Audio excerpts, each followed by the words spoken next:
pourrais rester à 50 heures par semaine, même à 30, 35 ans. Petite pause, t'aurais tendance à te dire, il a envie de quitter son job et il a envie de travailler moins. Sauf qu'il n'a pas encore verbalisé ça. Le levier, il va pas forcément être dans j'aime pas mon job, j'ai envie de trouver une porte de sortie. Peut-être que le levier, il va être dans j'ai envie de me faire accompagner pour être sûr que je vais réussir à créer la liberté long terme. Comment tu savais si avec 15 000 euros, tu pouvais acheter ou non? Je m'étais dit que c'était pas suffisant. Quand tu dis ça, il est mort. En gros, ton prospect n'a pas les compétences en immobilier pour savoir s'il peut acheter. Mhm. Donc dire j'attendais parce que j'avais pas assez d'épargne, comment tu sais que t'as pas assez d'épargne? Qu'est-ce qui t'empêche d'aller dans une des banques qui est autour de chez toi avec tes 50 000 euros d'épargne? Je sais pas comment faire. Je sais pas où investir. Est-ce que toi, tu as conscience combien est-ce que tu pourrais perdre de pas avoir les bonnes stratégies? Quel est le plus gros obstacle tout seul que tu rencontres? Et là maintenant, tu vas chercher du levier sur la partie technique. Où est-ce qu'il va perdre de l'argent? Ok guys, welcome dans cette nouvelle vidéo. Aujourd'hui, on va faire un roleplay, peu importe la niche, en vrai, ça va être sûrement de l'immobilier, donc B2C, mais surtout on va voir comment closer, creuser dans la situation d'un prospect qui parle très peu, qui n'est pas totalement muet, mais qui parle très peu, qui n'a pas vraiment envie de s'ouvrir. C'est pas en effet les prospects les plus faciles à closer. Et donc dans ce roleplay, on va voir ensemble avec Léon et Noé comment closer ce genre de prospect, que ce soit en B2B, que ce soit en B2C, peu importe le type d'offre que tu vends de l'e-commerce, que tu vends une nouvelle opportunité, devenir libre, gagner plus d'argent, marketing, acquisition, immobilier, peu importe, on va voir les patterns qu'ont ces prospects, mais surtout comment creuser à l'intérieur et quelles sont les bonnes questions à leur poser pour qu'ils s'ouvrent comme des petites fleurs et qu'on puisse trouver la vérité, comprendre pourquoi ils sont dans cette situation et ensuite les engager pour les closer avant de les pitcher. Je m'efforce à dire un truc, que ce soit avec mes élèves ou parfois même sur YouTube, c'est un prospect, vous pouvez toujours le closer avant le pitch. Et le but, c'est de le closer avant le pitch. Souvent, on me pose la question, Valentin, regarde, pourquoi est-ce que j'ai eu cette objection? Pourquoi j'ai eu ceci ou j'ai eu cela? Et dans 100% du temps, c'est même pas 99% du temps, c'est dans 100% du temps, la conversation qu'on a eue avec le prospect était trop surfacique. Ce qui fait qu'à la fin, le prospect, premièrement, il te respecte pas. Il n'a pas envie de te donner son argent. Il met de la résistance. Mais du coup, en plus de ça, il a en effet plein d'objections. Donc voilà, c'est important de bien faire cuire son steak avant de le manger, surtout en closing. Léon, si t'es prêt, pose ta première question et c'est parti. Du coup, Noé, je suis curieux, quel est le gros challenge que tu as dans ta vie actuellement et qui fait que tu as envie de te lancer dans l'immobilier locatif? Le challenge que j'ai aujourd'hui, ça fait longtemps que j'y pense, mais je sais pas trop par où commencer. J'ai vu votre publicité, donc vu que c'était un appel justement de coaching, où justement vous donniez des techniques, je me suis dit que ça pouvait être intéressant. Ok, quand tu dis que tu sais pas par où commencer, qu'est-ce que tu entends par là exactement? Je sais juste pas par où commencer pour entamer justement du locatif en immobilier. Tu dirais que c'est un problème de compétence, du coup, c'est ça? Hum, T'as pas les compétences forcément pour savoir par où commencer, du coup. non, parce que il y a non, je pense que c'est pas un problème de compétence. Je pense que c'est juste qu'il y a beaucoup de choses et que il faut pas le faire dans le désordre pour éviter d'être perdant à la fin. Mhm. Ok, donc si je comprends bien, ton challenge, c'est que toi, tu as envie de te lancer dans l'immobilier, mais aujourd'hui, tu veux faire ça de la bonne façon pour ouais, être sûr de ne pas perdre de l'argent, c'est ça? Euh, c'est pas forcément une question d'argent, c'est juste vraiment de bien faire les choses pour être certain pour être certain effectivement que le bien soit rentable et qu'il se revende bien par la suite. Rentable, qui se revendent bien, c'est un peu une question d'argent quand même, Noé, non? Oui, c'est vrai, c'est Ok, vrai. cool. Euh, tu fais quoi, toi, Noé, dans la vie aujourd'hui? Moi, je suis commercial. Je suis commercial. Ok, ça roule. Pause, ça aurait été, selon moi, pertinent de répéter une dernière fois le challenge. Parce que là, du coup, il y a un côté, il garde la frame, tu vois, il est en mode Regarde, je te fais face, je te tiens, j'évite tes questions. Donc là, tu pouvais remettre un dernier coup de massue. En mode, Mhm, ok, donc est-il juste de dire que si tu es là aujourd'hui, c'est parce que tu ressens, enfin, tu ressens que si tu te lançais tout seul aujourd'hui, tu pourrais perdre de l'argent et c'est ton challenge actuellement, c'est que t'as pas envie de perdre de l'argent. Ouais, tu vois. Boum, mhm, coup de massue et t'avances après. mhm. Vas-y, continue. Yes. Ouais, donc t'es commercial, Noël, c'est ça? Tu fais quoi? Tu vends quoi du coup, toi? Je travaille dans une start-up qui vend justement de l'immobilier aussi. Ok, cool. Quand tu dis une start-up, du coup, ça fait combien de temps toi que tu es là-dedans? Ça fait un peu plus de 8 mois maintenant. Ok. Et ça consiste à quoi ton travail du coup? Récupérer un maximum de biens à vendre sur le marché, mais on s'occupe pas du tout de la vente. On le C'est-à-dire, redonne. Bon, on récupère des biens qui sont à Mhm. vendre. Et puis après, par la suite, on le redistribue à des agents immobiliers qui revendent le bien. Mais moi, je m'occupe uniquement de l'acquisition dans cette startup-là où l'objectif, c'est juste de récupérer de faire signer des mandats. Ok, cool. Et toi, du coup, t'as quel âge toi, Noé? Je t'ai même pas demandé. J'ai 28 ans. T'as 28 ans? Ok. Et ouais, bah, c'est quoi toi le but avec l'immobilier du coup derrière par rapport à cette start-up? Ça m'a un peu mis la puce à l'oreille quand je suis arrivé justement dans cette startup parce que j'ai pas mal de collègues qui investissent et effectivement, je m'étais dit qu'il fallait que je commence à construire un patrimoine avant 30 ans. Donc voilà, c'est ces deux points-là qui m'ont dit qu'il fallait que je m'y mette, il fallait que je commence à regarder justement. Hmm. Pourquoi avant 30 ans?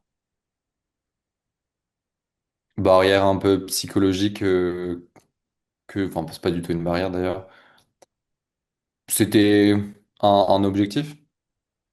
Ok. Et toi aujourd'hui, t'en es où du coup de ton patrimoine? Parce que il te reste du coup 2 ans avant d'avoir 30 ans, toi t'en es où à ce niveau-là? Pour l'instant, je suis toujours locataire.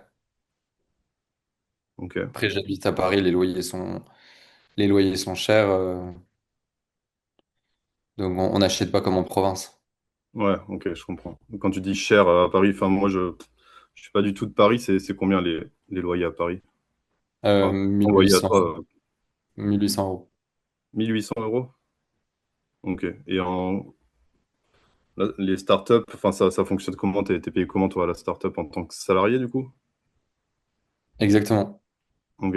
Je suis Tu, salarié, tout à fait. ok, c'est quoi? Tu fais un 35 heures, tu fais plus? Bon, j'ai le statut K, donc j'avoue, je compte pas trop mes heures. Je sais même pas te dire aujourd'hui. Quand j'arrive à 9h, je pars à 19h, je prends une heure de pause le midi. Mais c'est quoi? Après, C'était plus aux alentours de 35-40 ou de 50-60 toi? tu parles en nombre d'heures? Ouais, en nombre d'heures, ouais. Effectivement, je dois plus être aux alentours de au moins 50 heures par semaine.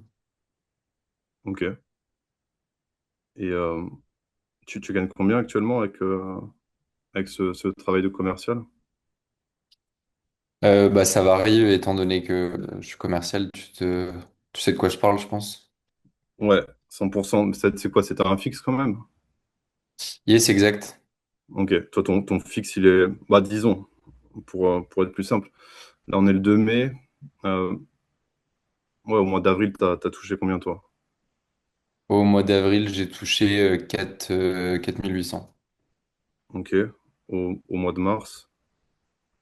Au mois de mars, j'étais à 5002. Ok. Donc, t'es toujours à peu près dans ces eaux-là. 4800, 5002. Exact. Ok, ça roule. Et moi, qu'est-ce qui fait que t'as pas encore construit de patrimoine, du coup, toi?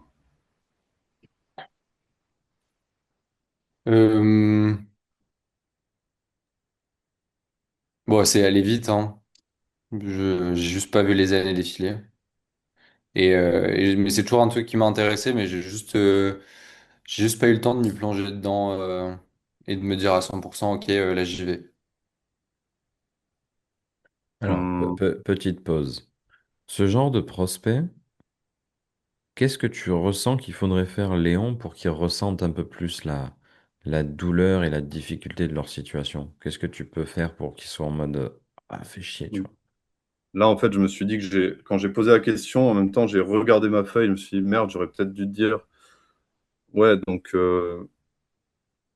faire le décompte de ses charges, etc., voir ce qui lui reste à la fin du mois, à la limite. Euh, Parce que sur le papier, 5200, 4800, c'est pas mal, mais si à la fin du mois, il lui reste, bah, ouais, je sais pas combien il peut lui rester, quoi. Mais le battre par la data, quoi, du coup. Ouais, alors ouais, ça en effet, c'est la partie data. Tu peux plus creuser. Il y a un truc bizarre aussi qui s'est passé, c'est que tu lui as demandé son loyer, il t'a dit 1008 et t'as pas demandé les mètres carrés. Donc, parce que Ah s'il te ouais, dit 1008 ouais, pour un château, c'est pas cher, tu vois. Sauf qu'à ouais. Paris, 1008, c'est en général un 30-40 mètres carrés. Donc en fait, ils se font ouvrir en Hmm, deux. Euh, donc il y a ça, mais ce que je voulais dire, moi, c'était beaucoup de répéter. Il y a une méthode pour closer les personnes qui parlent pas beaucoup, parfois qui ont de l'ego, etc. C'est que tu veux les laisser mijoter dans leur douleur et dans leur situation. Donc ça ressemblerait à ça. Ok, donc tu bosses dans une startup, tu bosses 50 heures par semaine, t'es cadre. Euh, Pourquoi pas rester comme ça? Ouais, ok, blablabla. Ok, donc t'es locataire, ça marche. 4008, 5002, donc c'est actuellement ce que tu génères. Hmm, Qu'est-ce que tu ressens que enfin, avoir un patrimoine avant 30 ans pourrait t'apporter qu'actuellement tu n'as pas? En fait, ça va être vraiment de, à chaque fois, bien leur répéter leur situation en mode, regarde, moi j'invente rien, c'est toi qui me le dis, je te le renvoie et je viens te titiller sur pourquoi est-ce que tu n'as pas ce que tu veux, pourquoi est-ce que tu veux ça, et tu vas me donner la vraie douleur, tu vois. Et je lui fais comprendre dans un sens où il sait qu'il va pas trop avoir le choix que de parler de ça, tu vois. mhm, Donc, je dirais que là, la première chose la plus importante que tu as besoin de faire, plus sur la suite de l'appel, en tout cas sur la partie data, c'est répéter ce qu'il te dit. mhm, Ok, X heures par semaine, ça marche. Et là, t'enchaînes. Très important qu'il entende à chaque fois la data de lui-même, de sa bouche, et qu'il la rentende ensuite de la tienne. Ça permet de mhm. double valider le truc. Ok? Donc, vas-y, continue. Hmm. Ouais, donc toi aujourd'hui, Noé, t'es commercial dans une startup. Tu travailles, tu m'as dit au moins 50 heures par semaine pour 4008, 5200 € par mois. Qu'est-ce que tu ressens que ce patrimoine pourrait t'apporter et qu'aujourd'hui, t'as pas, justement? Euh, Bah, c'est juste pour préparer globalement l'avenir. Je suis pas certain que je sais à l'immédiat, ça peut pas forcément me rapporter énormément d'argent ou autre. Mais je sais que sur l'avenir, effectivement, si j'investis correctement, bah, ça peut me permettre de me construire, de prévoir un peu une retraite, de pouvoir défiscaliser, je sais pas, sur les impôts. Mhm, Et les impôts, ce serait immédiat. Et effectivement, construire un patrimoine, générer des revenus locatifs et enfin, préparer la retraite. On sait qu'on n'aura mhm, rien, donc mhm. autant, autant s'y mettre maintenant. Ok, donc toi, ce serait pour... Enfin, dis-moi si je me trompe, mais tu veux préparer la retraite ou tu voudrais créer assez de revenus locatifs pour potentiellement t'extraire de ces 50 heures par semaine? Bah, à terme, si j'arrive à investir correctement, bon, je pense que j'aime bien mon boulot, donc l'idée serait de continuer à travailler pour avoir toujours des revenus et continuer peut-être à investir. Je suis pas certain que ce soit avec une opération que je vais pouvoir me libérer du travail que j'ai et du train de vie que j'ai. Mais l'idée, c'est voilà, c'est plutôt de préparer et de mettre un pied dedans, parce qu'une fois qu'on a compris comment ça fonctionne, je pense que c'est beaucoup plus simple pour la suite. Mhm. Ok. Hmm. Toi, du coup, qu'est-ce qui fait que tu attends un peu la deadline des 30 ans vraiment pour te lancer et que tu l'aies pas fait avant? C'est que tu gagnais pas ce genre de revenus? C'est quoi exactement? Bah, j'ai forcément un peu gravi les échelons en quelque sorte, donc je gagne mieux qu'il y a quelques années. Après, comme je te disais tout à l'heure, ça a défilé assez rapidement. Hmm. J'avais 20 ans hier et là, j'ai des 30 ans. Mhm. Donc, je m'étais un peu dit, effectivement, il faudra que je puisse atteindre cet objectif. Voilà, après, il n'y a pas d'urgence non plus, quoi. Hmm. Ouais, 100%. Tu pourrais rester à 50 heures par semaine, même à 35 ans. Allez, Il n'y a pas petite d'urgence. pause. Là, ce que je vais vous dire, ça va vous intéresser. Regardez. En fait, quand on parle à un prospect, on veut jamais assumer quel est le problème. Et ici, Léon, et tu vas me dire si je me trompe, mais tu aurais tendance à te dire, ah, il a envie de quitter son job et il a envie de travailler moins. Sauf qu'il a jamais, il n'a pas encore verbalisé ça.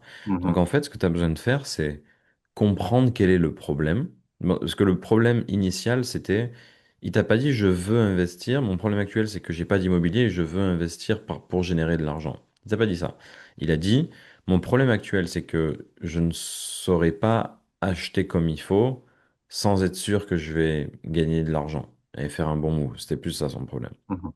Donc ça veut dire quoi? Ça veut dire que le levier, il va pas forcément être dans j'aime pas mon job, j'ai envie de me barrer, j'ai envie de trouver une porte de sortie. Peut-être que le levier, il va être dans j'ai envie de me faire accompagner pour être sûr que je vais avoir réussir à créer la liberté long terme que j'aimerais avoir à terme. Mais j'ai pas envie d'être libre à 30 ans, j'ai pas envie d'être libre à 40 ans. Pour l'instant, c'est pas dans mes Mhm. plans. Par contre, j'ai envie de faire de bons investissements. Donc ça veut dire quoi? Ça veut dire que tu dois trancher entre est-ce qu'il aime son job? Si la réponse est oui, aller dans OK, et je vais trouver un autre levier. Tu vois, parce que du coup, tu n'auras pas de levier dans devenir Mhm. libre, etc. Il vient pas pour ça. Tu vois? Mhm.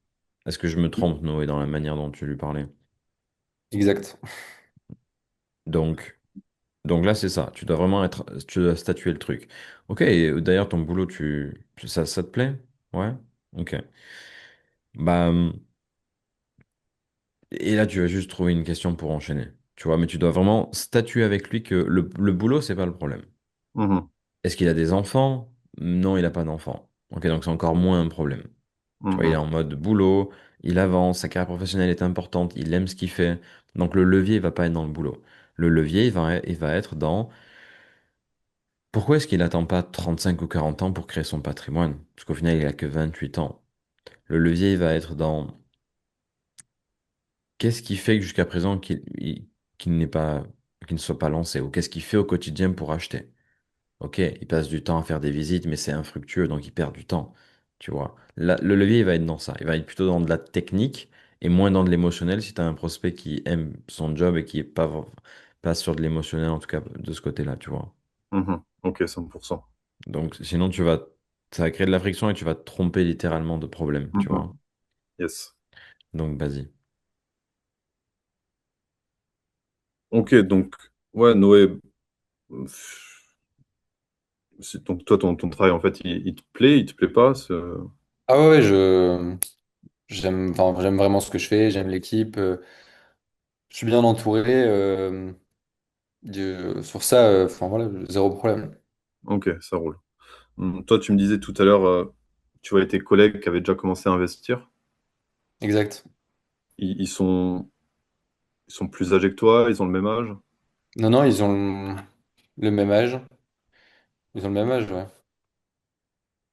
et tu me disais que toi, tu n'avais pas eu le temps jusqu'à maintenant, du coup, de t'y mettre. Selon toi, qu'est-ce qui fait que... Enfin, est-ce que tu t'y es mis, toi, vraiment, ou qu'est-ce que tu as mis en place, justement? Bah comme étant donné qu'on rentre, enfin je vois des biens à longueur de journée puisque on en fait rentrer. Donc parfois je me mets quelques annonces sous le coude en mode bon bah ça pourrait être une belle opportunité. Mais Mais comme je te disais, enfin voilà, ça c'est les seules actions que je mets en place. J'avais déjà fait une visite d'un appartement, mais plutôt par curiosité. Et puis de toute façon, c'est pas un appartement par quoi il faudrait commencer. Enfin, j'aimerais plutôt aller sur de l'immeuble de rapport. Mais,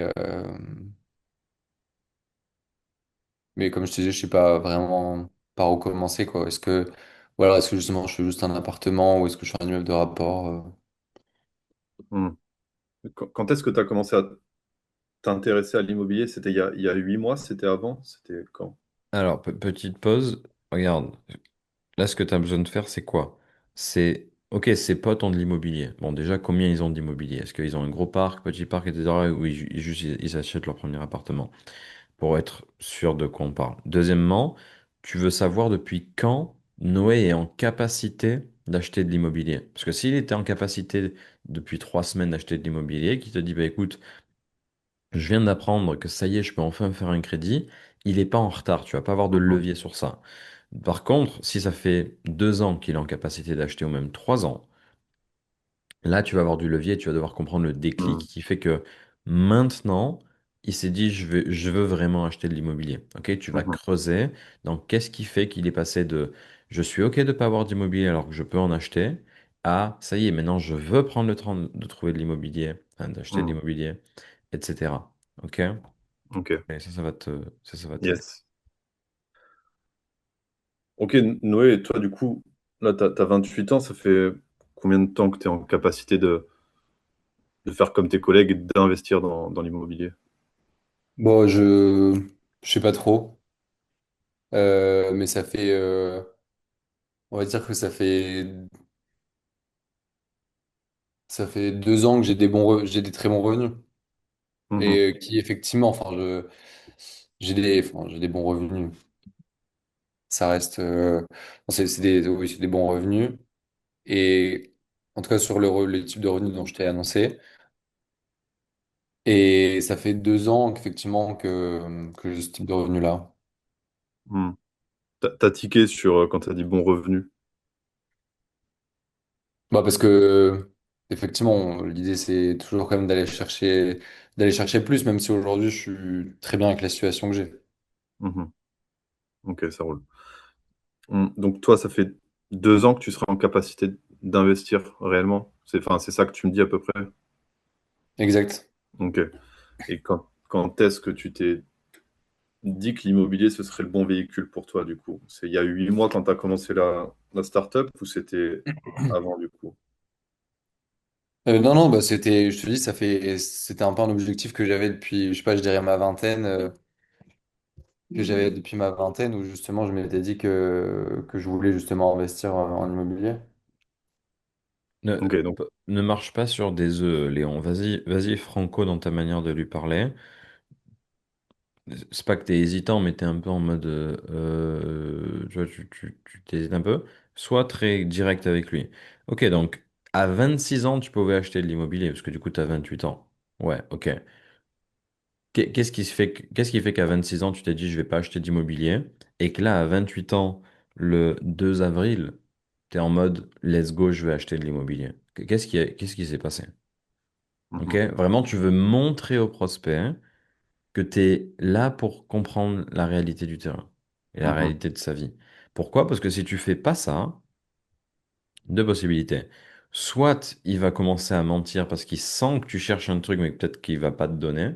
Et du coup, ça va créer de la résistance un peu naturellement. Et également, il va juste être en mode, mec, je comprends pas où tu veux en venir, tu vois. Alors que si tu prends la data qu'il te donne et que tu creuses dedans en lui montrant qu'il y a des choses pas logiques dans ce qu'il te dit, il va naturellement devoir expliquer parce que même lui, il va comprendre que c'est illogique ce qu'il dit, tu vois. mhm, Ok, donc tu as 28 ans, tu peux investir à 26 ans. Comment ça se fait que tu attendu 2 ans? mhm. Tu vois? Ah, et là, il est obligé de se défendre, il va pas dire pourquoi tu veux savoir ça. Il va devoir te dire, bah écoute, c'était pas ma priorité. Ok, intéressant. Qu'est-ce qui fait que du coup c'est devenu ta priorité durant les dernières semaines? Et là, tu creuses jusqu'à comprendre. Tu vois? Ok, ouais, ouais. Ok, non, mais du coup, tu as 28 ans, toi, tu veux investir depuis que tu as la vingtaine, tu aurais pu investir il y a 2 ans, depuis que tu as commencé à avoir ces revenus. Qu'est-ce qui fait que tu t'es pas lancé il y a 2 ans du coup? Bon, parce qu'à ce moment-là, on va dire que j'ai un peu profité des revenus que j'avais et je pensais pas forcément à me mettre de côté. Aujourd'hui, j'arrive à mettre correctement de côté et, euh, et du coup, bah, par l'argent que j'ai de côté, je sais que du coup, j'ai un apport qui peut me permettre du coup d'investir désormais. Donc, c'est ça qui m'a fait un peu attendre jusque maintenant. Donc tu mettais pas de côté parce que c'était pas une priorité pour toi du coup d'investir? Bah, parce qu'avant, j'en avais pas les moyens, en tout cas de le faire correctement. Et ouais, effectivement, bah, c'était pas la priorité. Enfin, la priorité, c'était d'abord de vivre avec le salaire que j'avais, et puis voilà. Ok. Et là, il y a un truc un peu next level que tu peux faire qui est propre à l'immobilier. C'est de lui dire, ok, donc maintenant tu mets de côté. Combien tu as de côté maintenant, désormais? Oui. Ah, j'ai 50 000 euros d'épargne. Ok. 50 000 euros. Et, quand est-ce que tu avais à peu près 20 ou 30 000 euros de côté? Hum, bah, il y a 3 4 ans, Comment ça? bah, j'ai réussi à mettre de côté, et à côté de ça, j'ai eu de l'argent familial qui m'est arrivé. Depuis quand tu as 50 000 euros de côté? Là, ça fait 4 mois, enfin depuis le début de l'année à peu près. Et avant le début de l'année, donc en fin 2025, en 2025, tu avais combien d'épargne? J'étais aux alentours du coup des 15 000 euros. Ok, donc tu avais 15 000 euros en 2025. Donc fin 2025, il y a 6 mois, tu avais 15 000 euros aussi. Yes, Et t'as eu un apport familial qui t'a apporté donc 35 000 euros, c'est ça? exact. Ok, je suis curieux. Comment tu savais si avec 15 000 euros, tu pouvais acheter ou non? Comment t'as pris tes décisions? Ah non, justement, à ce moment-là, je m'étais dit que c'était pas suffisant. Comment tu sais que c'est pas suffisant? Bon, Cooked. parce que, Là, il est cooked. Quand tu dis ça, il est mort. Pourquoi? Parce qu'en fait, il peut pas, donc pose dans le roleplay. En gros, ton prospect n'a pas les compétences en immobilier pour savoir s'il peut acheter. Mhm. Donc dire j'attendais parce que j'avais pas assez d'épargne. Ok, mais comment tu sais que t'as pas assez d'épargne? Vu que t'es pas un expert investisseur immobilier, tu vois.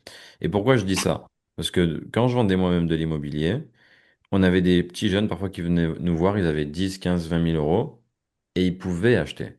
Pourquoi? Parce que quand tu es primo-acquéreur, c'est le premier bien que tu achètes, tu as des abattements fiscaux, etc., etc. Sauf que eux, ils ne le savaient pas.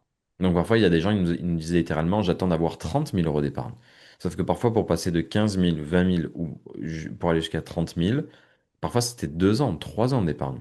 Tu vois, quand tu es salarié, que tu mets 500 euros de côté. Donc là, ce qu'il a dit, c'est un bullshit. Enfin, il y a Mhm. sa manière de voir les choses n'est pas bonne, donc il faut directement creuser dans ça et lui faire comprendre que non, il aurait Mhm. pu investir avant. Ok? Ok. Tu vois, c'est un levier en plus pour lui montrer que tu es un expert, tu as l'autorité et que lui est en train de faire des erreurs monumentales sans le savoir. Tu vois? Mhm. Parce que l'erreur d'après, c'est quoi? C'est qu'il va te dire qu'il attendait d'avoir 50 000 euros d'épargne pour les mettre dans un bien.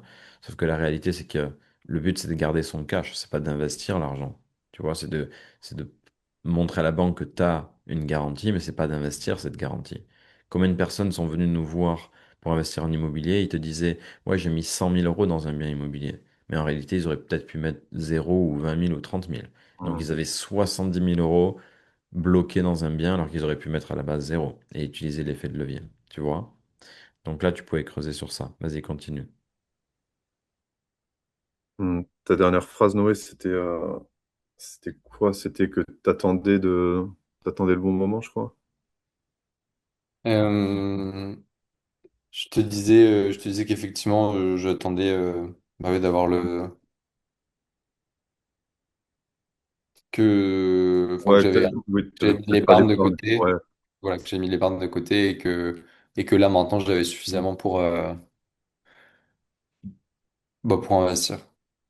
Ok, ouais. Et donc toi, là, t'enchaînes, Léon, sur comment tu sais que t'as suffisamment, Mhm. que t'as jamais acheté. Tu vois, là, Ouais. tu vas être en mode, ça y est, tu commences à bullshiter, je vais te montrer que tu bullshit. Mhm. Bah, je suis curieux, Noé, comment tu sais que maintenant tu as assez alors que tu n'as jamais acheté? Bon, parce que souvent, les banques annoncent qu'il faut, je sais pas, 20%. Ouais, c'est 20-25% minimum pour investir. Et du coup, je m'étais dit dans des immeubles de rapport, bah ouais, avoir entre 30 et 50 000 euros, c'est le nécessaire. Ça, c'est ce que ta banquière t'a dit quand tu es allé la voir ou c'est quelque chose que tu as entendu? Non, j'ai jamais été voir ma banquière. J'ai pas de banque. Enfin, j'ai pas de banque physique. Donc, Ok. Bah, dans ce cas-là, sachant que tu n'as jamais fait la démarche, que tu n'as jamais monté de dossier justement dans l'immobilier, qu'est-ce qui te fait dire que tu as besoin de 50 000 € pour investir? bah, je sais pas. Je sais pas. Je sais pas. Non, je te dis, j'aurais pu commencer avec moi, je pense. Je m'étais dit de commencer justement avec 30 000. Hmm. Parce que là, il y a 2 ans, tu avais combien quand... Ouais, il y a 2 ans, tu avais combien d'épargne? Hmm, Bah, il y a 2 ans, on va dire que on va dire que j'ai réussi à mettre 5 000 euros de côté par an sur ouais, les 3 dernières années. Et là, je savais que cette année, j'aurais pu mettre 10 en plus. Donc là, il y a 2 ans, tu avais 10 000 € d'épargne, c'est ça? Bah, du coup, il y a 2 ans, j'en avais 5. Hmm. Ouais, j'ai réussi à Ok. faire 5, 10, 15. Et du coup, la fin d'année dernière, j'étais à 15. Et j'ai eu du coup un héritage qui m'a permis d'avoir 35 000 euros en plus. Ok. Mais je m'étais dit voilà que cette année j'arriverais à aller chercher du coup justement entre 5 et 10 en plus et qu'avec ouais, avec 25-30 000 euros, ce serait assez pour investir sur un immeuble de rapport. Parce que de ce que j'entendais, c'était 20% pour pour un investissement immobilier. Quand tu dis de ce que j'entendais, tu parles de qui, tu parles de quoi exactement? Bon, de ce qu'on entend sur les réseaux, dans mon entourage, un petit peu de ce que mes parents ont pu me dire. Hmm. Ok. Hmm. Parce que, en fait, il y a 6 mois, tu avais 15 000 € d'épargne. Je sais pas si tu as pu voir un petit peu les histoires sur les témoignages que tu avais envoyés, mais 15 000, c'est largement suffisant pour te lancer sur ton premier bien.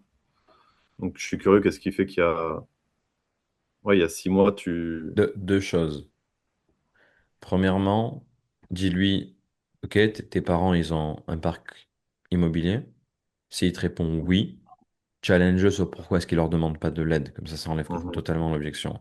Deuxième truc, le mieux, c'est bien ce que tu as fait. Essaye de le mettre sur une troisième personne. Donc au lieu de dire, tu peux actuellement investir avec 15 000 euros. Donc là, l'autorité, elle vient de toi, mais du coup, t'es le vendeur, donc c'est pas ouf. Donc c'est mieux que tu dises, on a des élèves qui investissent avec moins de 15 000 euros. Ça, Mhm. c'est pas toi qui le dis, c'est la réalité, c'est que vous avez des élèves et tu peux Ok. montrer des élèves qui investissent avec moins de 15 000 euros. Ouais. Comme ça, donc s'ils demandent et qu'ils remettent en question ta parole, bah, tu peux montrer des preuves. Euh, Là, tu l'as compris, Léon, il va falloir aller dans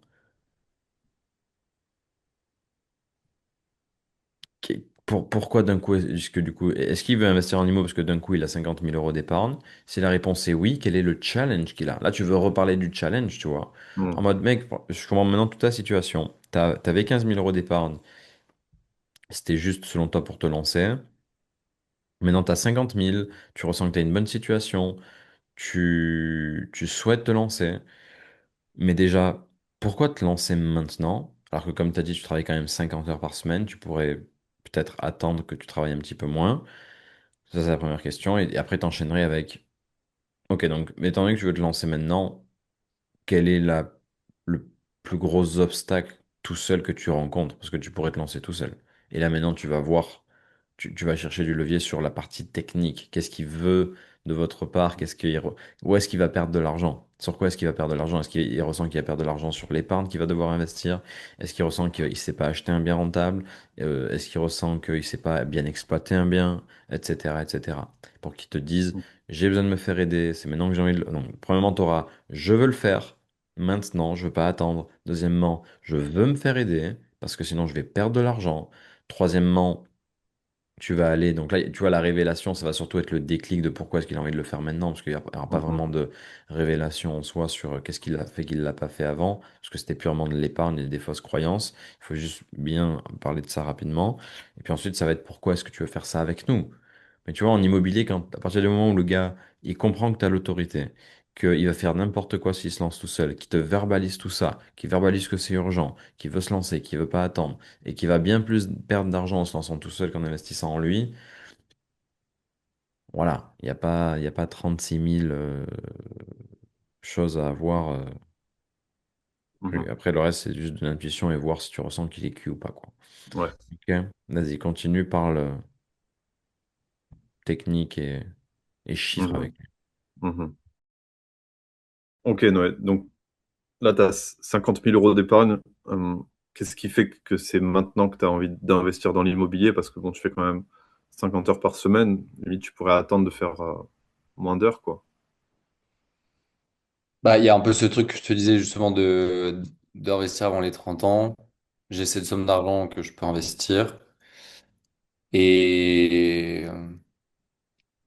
et qu'il faut se lancer, il faut se lancer, sinon je vais encore, comme je l'ai fait sur les 8 dernières années, enfin, voilà, sur les 3 dernières années, repousser le sujet, quoi. Là, Hmm. j'ai tout pour le faire maintenant, en fait. Ok, donc là, ces 50 000 euros, tu les as depuis Ça fait 6 mois à peu près que tu les as, c'est ça? Ouais, depuis, ouais, 5 mois. 5 mois. Qu'est-ce que qu'est-ce que tu as mis en place exactement depuis 5 mois pour acheter ton premier bien, du coup? Bah, comme je te disais avant, justement, pour l'instant, pas grand-chose. J'ai juste regardé quelques annonces et, euh, et j'ai rien mis en place. Bah, si, enfin, là, du coup, j'ai pris l'appel avec vous pour avoir les deux, trois techniques, justement, bah, il est écrit dans la publicité, enfin, trouver un premier bien rapidement et avoir un bien rentable, c'est ce que je veux, quoi. Hmm. Et ouais, donc toi, est-ce que tu ressens que c'est deux, trois techniques qu'il te faut aujourd'hui ou est-ce que c'est plus? Parce que les deux, trois techniques, on va pas se mentir, enfin, t'es commercial, j'imagine que tu connais ChatGPT, tu connais YouTube, toutes les techniques, elles sont là, tu vois. Est-ce que c'est de ça dont tu as besoin ou t'estimes avoir besoin de plus, toi? Non, bah, je pense qu'effectivement, il faut plus que ce qu'il y a à disposition. Ce que tu dis, justement, j'ai déjà essayé. Quand je me suis regardé, je regarde quelques vidéos YouTube, j'écoute des podcasts, je me renseigne, mais après, ça reste toujours très surfacique, quoi. Il y a pas d'action qui nous disent comment faire et quoi faire pour pas se tromper. Hmm. Dis-lui peut-être directement, pourquoi est-ce que tu prends pas les 50 patates que tu as sur ton compte bancaire, tu vas à la banque, tu leur dis, les gars, j'ai 50 000 euros d'apport, donnez-moi un crédit, tu vas acheter un bien. Pourquoi est-ce que tu fais pas ça? Hmm. Mhm. Ouais, Noé, bon, je sais que t'as pas encore de banquier en physique, mais qu'est-ce qui t'empêche ouais, d'aller dans une des banques qui est autour de chez toi avec tes 50 000 euros d'épargne et de leur demander de t'aider à monter un dossier en immobilier, quoi, pour acheter ton premier bien. Bah, comme je t'ai dit, enfin, même si je faisais ça, je sais pas. Enfin, et puis quoi, je vais avoir quoi? Je vais avoir à peu près, ils vont me proposer quoi? 150, 200 000 euros. De toute façon, je sais, enfin, les gens, je sais pas comment faire. Quand je te dis, je sais pas où investir. J'en sais Hmm. rien. Ok. Et comment ont fait tes amis, tes potes, qui t'as dit qu'ils avaient acheté?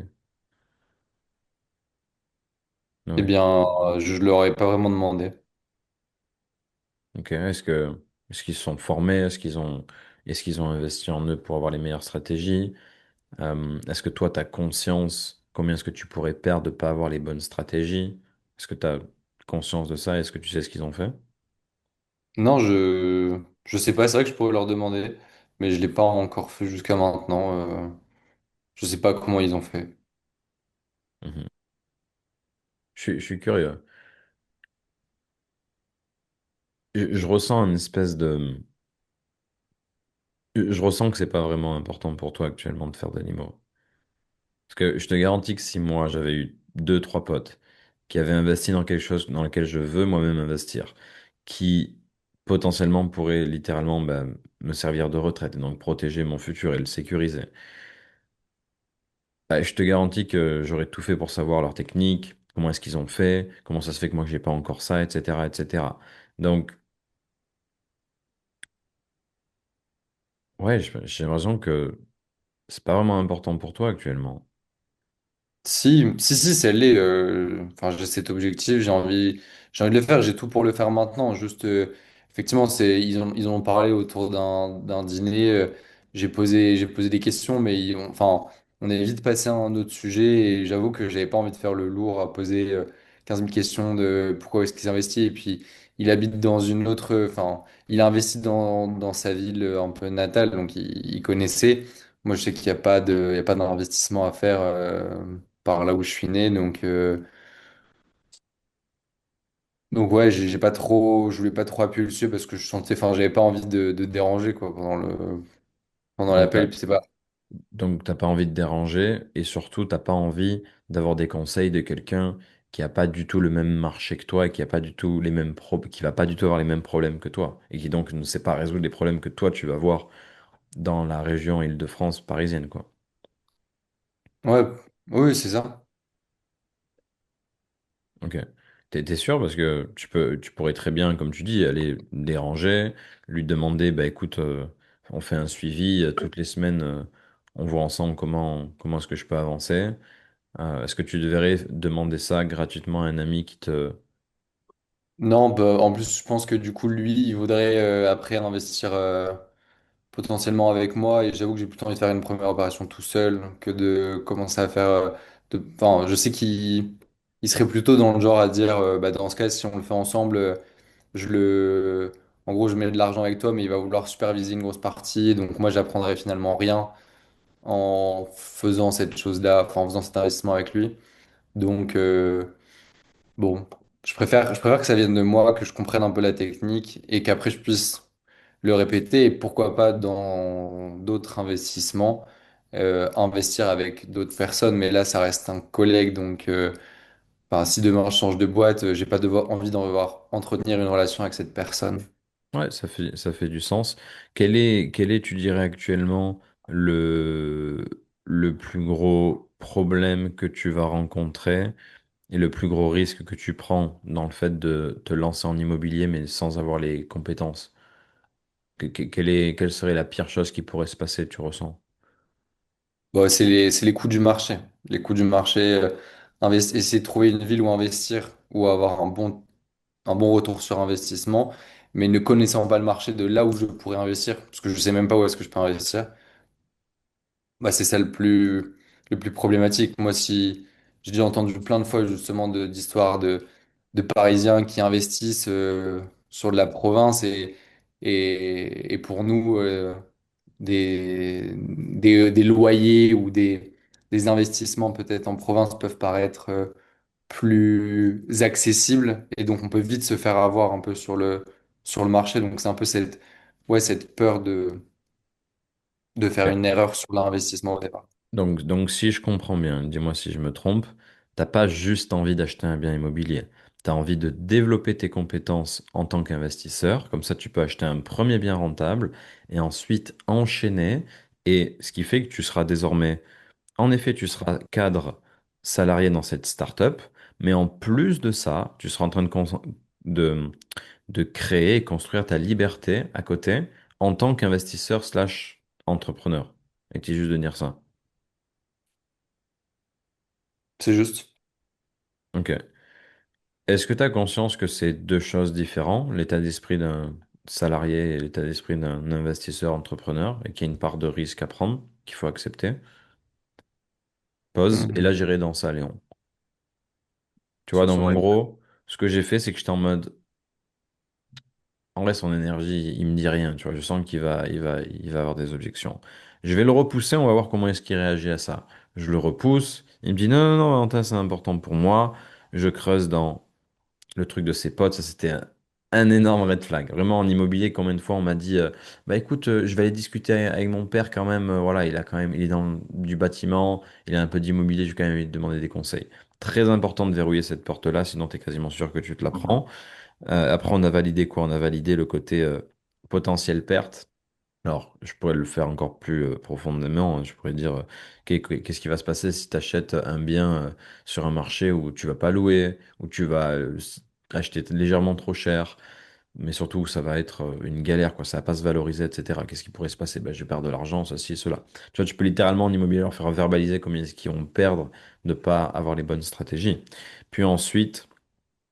J'ai voulu valider le fait qu'il avait conscience qu'il voulait pas juste acheter de l'immobilier, parce que pareil, à la fin, il pourrait me dire, écoute, je me vois pas investir 5 ou 7 000 euros dans un programme immobilier, sachant que je vais juste placer de l'argent dans de l'immobilier. Sauf que là, il a pas dit ça, il a dit, je veux en effet être et salarié, et à côté devenir investisseur rentable et enchaîner les biens, créer ma sécurité. Donc là, il est bloqué, il peut pas dire, non, je veux juste acheter un bien comme ça. Et donc là, on vient de verrouiller une autre porte. Et là, maintenant, on va verrouiller laquelle? Peut-être sûrement la plus importante, l'état d'esprit salarié versus investisseur. Il y a un risque, il y a une incertitude.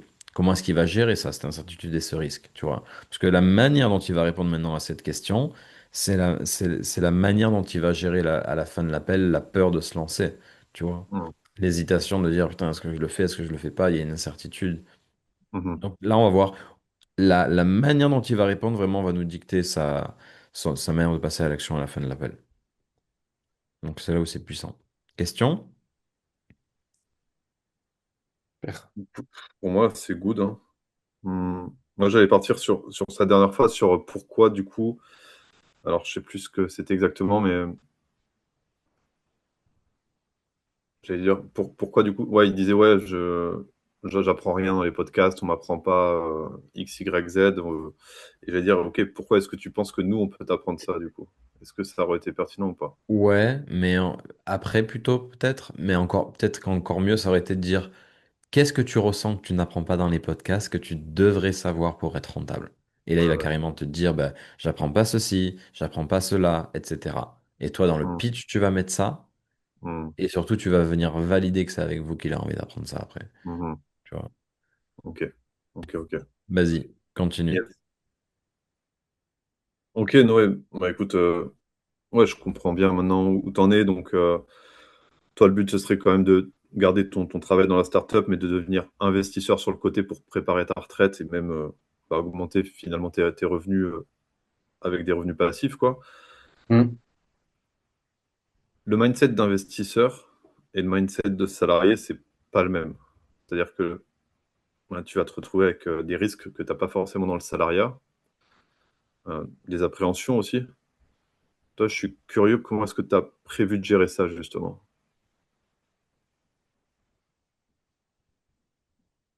J'avoue que j'avais pas trop réfléchi. Pss, Bah, je prendrai comme ça vient, hein. Hmm. Est-ce que tu... Reframe, repose la question d'une autre manière.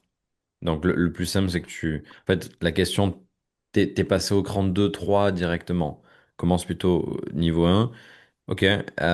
Curieux, Noé, étant donné que c'est important pour toi de devenir investisseur et sécuriser ton avenir, est-ce que tu as conscience que être investisseur et salarié, c'est deux manières de faire différentes, c'est deux manières d'aborder le risque différemment, c'est pas les mêmes enjeux, c'est pas le même état d'esprit.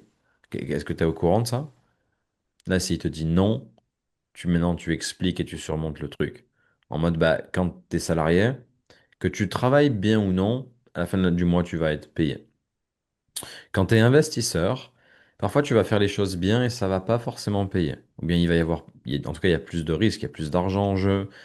Voilà, on parle d'être dans l'incertitude de est-ce que ça va fonctionner ou pas. Évidemment, le but, c'est d'être plus ou moins sûr que ça va fonctionner. C'est aussi pour ça que tu es là, c'est que tu cherches de la certitude. Mais ma question, c'était plutôt, est-ce que tu as déjà été entrepreneur ou investisseur et est-ce que tu te sens prêt, en fait, à prendre un peu plus de risques, à mouiller le maillot et surtout à faire des choses que la plupart des gens ne font pas, mais pour avoir les résultats et la vie que le top 1% a, en fait.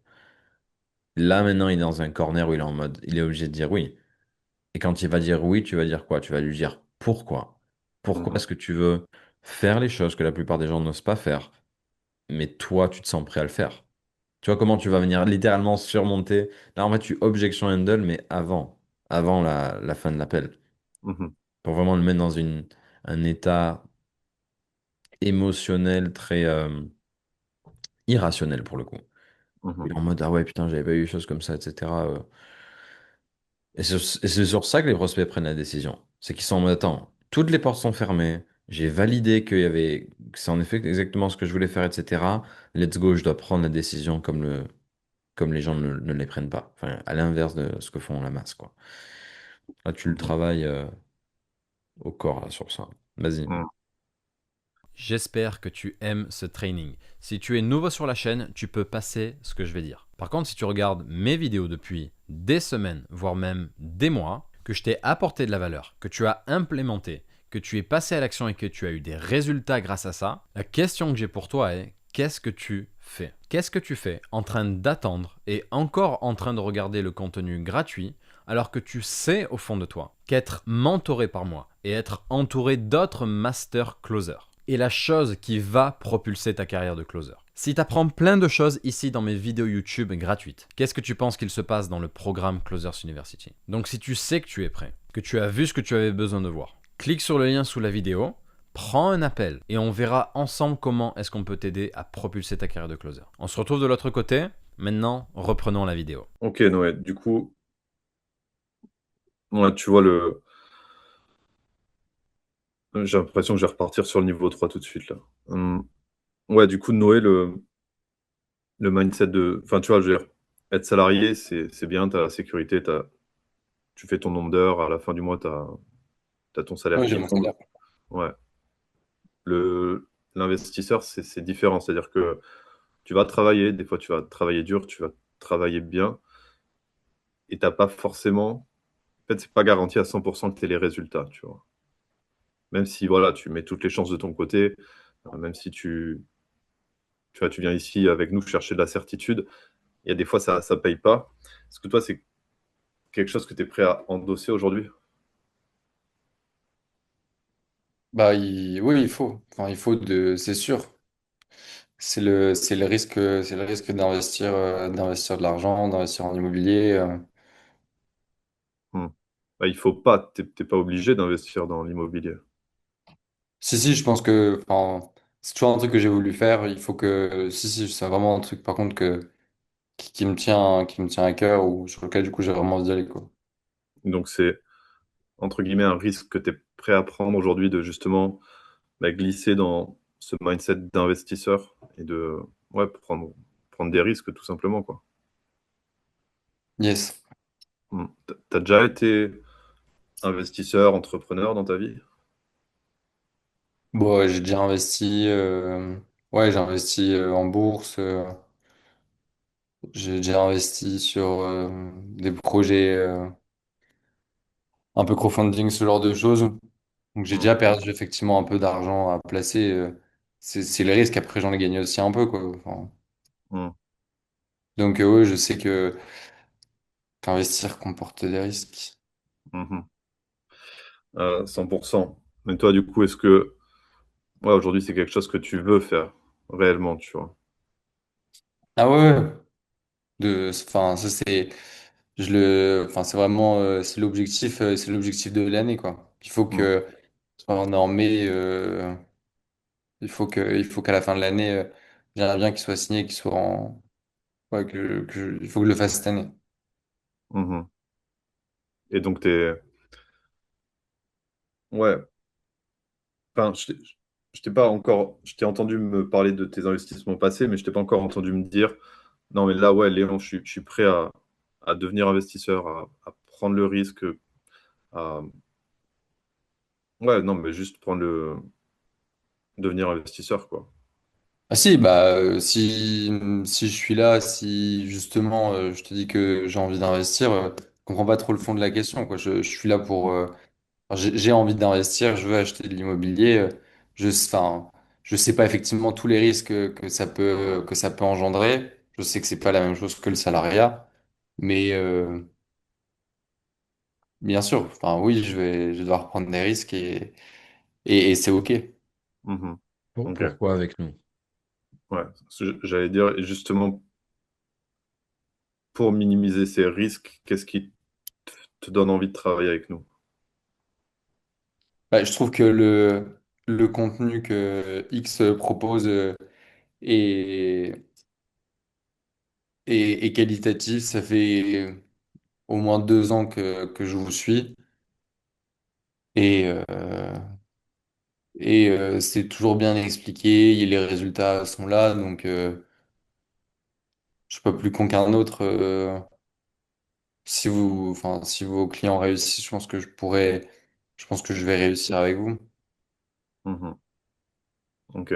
En termes de temps, toi, aujourd'hui, tu m'as dit que tu travailles au moins 50 heures par semaine. Est-ce que tu vas avoir le temps de venir au coaching, de te renseigner sur les biens qu'il y a, les biens rentables autour de chez toi, de faire des visites le week-end? C'est à quelle heure les coachings? Bah, tu as les replays dans tous les cas, mais c'est le soir à 18 heures en général, le mercredi et le Ah jeudi. ouais. Bah, à 18 h, c'est sûr que je pourrais pas. Hmm. Faudra que je me bloque mon agenda, quoi. Ouais, il faudra que tu fasses ça, mais est-ce que tu vas faire ça du coup? Bah, il faut, ouais, ouais, si, il faut. Hmm. Et donc, est-ce que ouais, tu auras le temps, toi, est-ce que tu auras 3 4 heures chaque week-end aussi à dédier justement à la recherche de biens, à des visites? Et ouais, ça, j'ai hâte de commencer la visite, justement. Hmm. Et le temps, tu l'auras du coup? Ouais, évidemment, bah, le temps, ça se trouve, hein. Hmm. Ok. Hmm. Ben, ouais, ma question du coup, Noé, c'est pendant encore combien de temps est-ce que toi, tu veux regarder des vidéos, écouter des podcasts et finalement ne pas te lancer pleinement justement dans l'investissement immobilier, alors que on l'a vu ensemble, ça pourrait faire. En fait, tu aurais pu investir littéralement déjà l'année dernière, tu vois, et aujourd'hui avoir déjà tes revenus locatifs qui tombent. Pendant encore combien de temps, toi, tu es OK de pas prendre la décision d'apprendre les compétences, quoi, pour faire ça?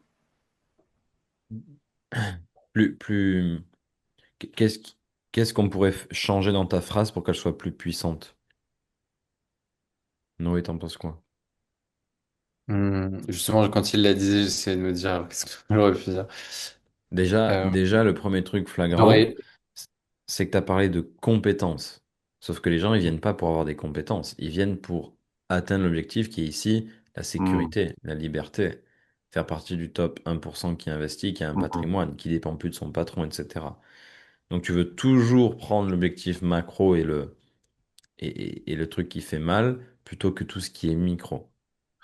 Et alors, là, j'ai une question justement, parce que des fois, donc par exemple en e-com, je veux dire, pendant encore combien de temps tu es OK de ne pas avoir tes revenus, enfin, je sais plus comment je le dis, mais de pas avoir X, Y, Z, de pas. En fait, je le relie plutôt à la prise de décision maintenant pour que, en fait, on le lie à l'instant présent plutôt que pendant encore combien de temps tu es OK de ne pas avoir ta boutique qui te génère 3 000 € par mois parce que ça, c'est quelque chose qui arrive après, qui arrive dans 2 3 mois.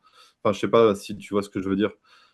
Le, plus le relier à la prise de décision, est-ce que c'est pertinent ou pas? Et c'est pour ça que j'ai parlé de compétences, de pendant encore combien de temps tu es OK de pas prendre la décision d'apprendre les compétences. Parce que ça m'amène à la fin de l'appel. Je sais pas si c'est clair. Non. moi, j'aurais parlé peut-être un peu plus d'émotion aussi en mode que tu sais que c'est un souhait que t'as, mais pour l'instant, t'es toujours pas passé à l'action parce que tu te sens incompétent et donc Mm, peut-être que ça mène du coup aussi à de la frustration mhm, et que c'est pour ça que t'as encore jamais passé à l'action. Ouais, le problème ici, c'est qu'on va parler de frustration parce que tu l'as pas verbalisé, toi, Noé. Donc, on va parler de frustration, on aurait pu en parler si Léon avait dit plus tôt dans l'appel comment tu te sens de pas encore avoir de patrimoine, alors que ça fait 2 ans Mm. que tu nous suis et qu'au final, bah, tu aurais pu investir avec 15 000 euros. Là, s'il avait répondu, bah oui, c'est vrai que c'est frustrant. Là, dans ce cas-là, tu aurais pu le dire. Non, mais pour faire simple, les gars, c'est à la fin de l'appel, la formule, c'est pendant encore combien de temps tu veux problème et sentir émotion, qui fait que tu te voles l'opportunité d'avoir les bienfaits de ce qu'on va faire ensemble. Bon, de gros, c'est ça la formule. Donc ici, ça ressemblerait à... Du coup, Noé, je suis curieux. La dernière question que j'ai envie de te poser, c'est pendant encore combien de temps est-ce que tu vas être OK d'être sur le banc de touche, regarder nos élèves acheter de l'immobilier rentable, toi regarder des podcasts, mais au final qui t'apportent pas de choses concrètes et de stratégies concrètes pour bah, acheter un premier bien et sécuriser ton avenir. Pendant encore combien de temps? Tu es OK de vouloir la sécurité et vouloir construire ce patrimoine, mais pas avoir du tout les outils actuellement pour concrétiser tout ça et être serein dans le fait d'acheter et d'investir. Par exemple. OK? Hmm. Et là, il est en mode tu m'as un peu cooked, là, je suis obligé de dire. Ouais. Et du coup, Par après, contre, genre, mais s'il y avait une l'important, c'est la petite... réponse. Parce que moi, je te Ouais. coupe Noé, mais l'important, c'est la réponse. Combien de prospects vont vous dire Euh, bah non, hein, c'est bon, voilà, c'est ma priorité. Non, un nombre de jours. Combien de jours supplémentaires t'es OK de te lever tout en sachant que tu pourrais avoir la sécurité et construire et acheter tes premiers biens rentables et tes compétences aussi. Construire de nouvelles compétences et pas juste être salarié, mais ne pas avoir cette réalité-là. Combien de jours de plus t'es OK? Tu vois, tu remues encore le truc en mode non, t'as pas compris la question, c'est combien de jours de plus? Si dans ta réponse, il n'y a pas un nombre de jours précis, la réponse n'est pas bonne. Et donc là, s'il te dit un truc genre, ah ouais, ben, je sais pas, une semaine, 2 semaines, là, tu le challenges sur l'identité de nos meilleurs élèves, par exemple, qui eux, ils attendent pas un jour de plus et Mhm. ils se lancent Bah dès qu'ils déjà, ont je lui pris. dirais, ok, pourquoi pas 2 mois? Mm. Pourquoi 2 semaines? Pourquoi pas 2 mois? Et après, je lui dirais, ok, pourquoi pas 2 heures? Mm. Je le challengerai comme ça. Enfin, techniquement, c'est ce qu'il faut faire. Ouais, tu le repousses un peu, quoi. Enfin, tu le. Mhm. Ok. Encore une fois, vous voulez que ce soit eux qui se vendent. Ok? Ce que vous avez vu normalement, les phases dans CU que je vous donne, tu pouvais aussi faire comment tu vas te sentir du coup de faire tes premières visites, avoir la confiance en toi que l'achat que tu vas faire va être bon parce que tu vas être entouré de gars qui ont investi dans ta région, ont fait de super bah, coups dans ta région et de super investissements, etc. Comment tu vas te sentir de enfin voilà, te rapprocher de l'objectif, acheter ton premier bien, générer ces premiers cash flow et investissements? Ça va te faire quoi de le vivre? Ah bah ça, je vais me sentir bien, franchement ça va être top, je me languis, blablabla. Et là tu mets le dernier coup. Ok, du coup, pendant encore combien de temps est-ce que tu es ok de pas avoir les compétences pour faire ça, être sur le banc de touche, voir nos élèves, créer, sécuriser leur avenir et se lancer, être investisseur? Et toi, bah, pour l'instant, te voler l'opportunité d'avoir tout ça. Coup de Mhm. massue. Ok. All right. Any question? Non, c'est super intéressant de. Et du coup, tu vas pas du tout sur la niche un peu émotionnelle parce que, tu vois, quand je lance les perches de, bah, j'ose pas en parler, enfin, je me dirige pas trop vers d'autres personnes, enfin, typiquement les collègues, etc. Le fait de manquer de compétences, il y a forcément, enfin, c'est pour ça que moi j'ai dit frustré, genre, j'aurais été, enfin, c'est quelqu'un qui est à ce niveau-là, qui a envie de le faire et qui ose pas, il ressent forcément une émotion aussi derrière, derrière ça qui fait qu'il est là aujourd'hui, enfin, qu'il souhaite lever. Mhm. En fait, regardez, c'est bien que tu parles de ça. Noé, parce qu'en fait, c'est qu'une question de au combien est-ce que j'ai envie d'aller en profondeur et au combien est-ce que ça va me servir d'aller en profondeur.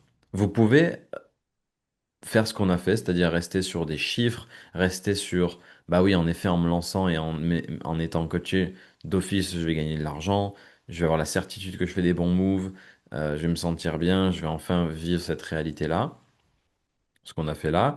Mais tu peux aussi dire, non, non, je veux prendre l'émotionnel, je veux prendre combien est-ce qu'il va gagner à se lancer, je vais tout prendre, tu vois. En fait, ça dépend beaucoup de au combien est-ce que tu es rapide, au combien est-ce que tu es vif, au combien est-ce que tu prends les datas rapidement. Si tu es à 1 heure d'appel, bah peut-être qu'à ce moment-là, il faut soit replanifier un appel et tu feras ça dans le deuxième, soit il y a plein de possibilités.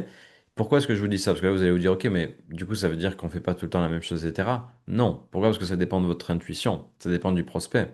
Si tu ressens que le prospect il va être closé avec l'appel que tu es en train de faire là, fine.